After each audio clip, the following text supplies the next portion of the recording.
अस्सलाम वालेकुम दादा जान। क्या हाल है दादा जान? मैं ठीक हूँ मेरे बच्चे, आप कैसे हैं? मैं भी ठीक हूँ दादा जान। अल्लाह तुझे सलामत रखे मेरा प्यारे बच्चे। दादा जान मैं आपसे बहुत मोहब्बत करता हूँ। मैं भी तुमसे बहुत मोहब्बत करता हूँ मेरे प्यारे बच्चे।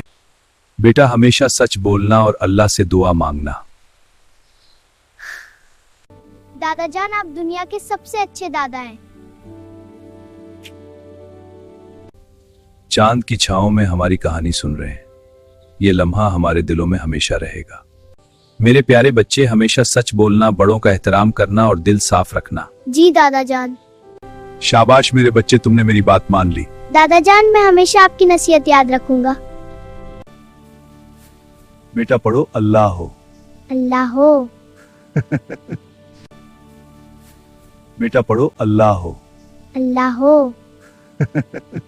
अल्लाह हो। अल्लाह हो। ला इलाहा इल्लल्लाह। ला इलाहा इल्लल्लाह। मोहम्मद रसूलुल्लाह। मोहम्मद रसूलुल्लाह। मोहम्मद रसूलुल्लाह। मोहम्मद रसूलुल्लाह। ला इलाहा इल्लल्लाह मोहम्मद रसूलुल्लाह।